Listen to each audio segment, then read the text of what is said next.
അത്ഭുതങ്ങൾ തീർന്നിട്ടില്ല, അടയാളങ്ങൾ തീർന്നിട്ടില്ല കാലത്തിൽ ഈ ലോകത്തിൽ. എൻ്റെ പേര് മേരി. ഞാൻ കൊഴിഞ്ഞാമ്പാറ ഇടവകയിൽ നിന്ന് വരുന്നു. എൻ്റെ മകന് വേണ്ടിയാണ് ഞാൻ സാക്ഷ്യം പറയുന്നത്. മകന് ഡിസംബറിൽ ഒരു അറ്റാക്ക് വന്നു. ആദ്യമായിട്ട് വന്നതാണ്. അവർ വന്ന് 10 നിമിഷം അവർ ജീവൻ പോയി എന്നാണ് പറഞ്ഞു കേട്ടത്. നമുക്കറിയില്ലല്ലോ. അപ്പോൾ അവർ ആസ്പത്രിയിൽ കൊണ്ടുപോയി. അവിടെ ചെന്നപ്പോൾ അവർ നെഞ്ഞത്ത് കയറി ഒരു പയ്യൻ കയറി ചവിട്ടി എന്നൊക്കെയാണ് പറയുന്നത്. നമുക്കിതിനെ പറ്റി നല്ലോണം അറിയില്ല. എന്നിട്ട് 6 വാരിയെല്ല് ഒടിഞ്ഞു. പിന്നെ അറ്റാക്ക് 10 നിമിഷത്തിൽ മേലെ അവന് ഭയങ്കര പ്രയാസമായിരുന്നു എന്ന് പറഞ്ഞു.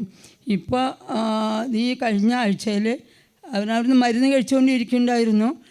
ഭയങ്കര പ്രശ്നമായിരുന്നു. കിടക്കാനും ഇരിക്കാനൊക്കെ പറ്റാണ്ടും പല വിധത്തിൽ വിഷമമായിരുന്നു. ഇപ്പോൾ കഴിഞ്ഞ ആഴ്ചയിൽ ടെസ്റ്റിന് വന്നപ്പോൾ അവർക്ക് പറഞ്ഞു ഒരു കുഴപ്പമില്ല, ഇനി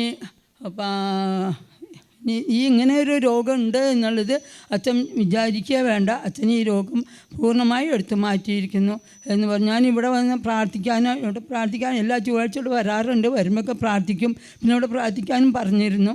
ഇപ്പോൾ പൂർണ്ണമായി ശവിക്കപ്പെട്ടു. ഹല്ലേലൂയ, ദൈവത്തിന് നന്ദി.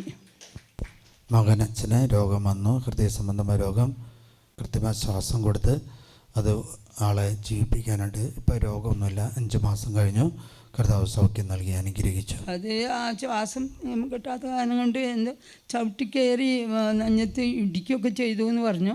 അതിലുള്ള 6 വാരിയെല്ല് പൊട്ടിയെന്ന് പറഞ്ഞു. അപ്പോൾ അതെല്ലാം കൂടി എല്ലാം റെഡിയായി ശരിയാവും.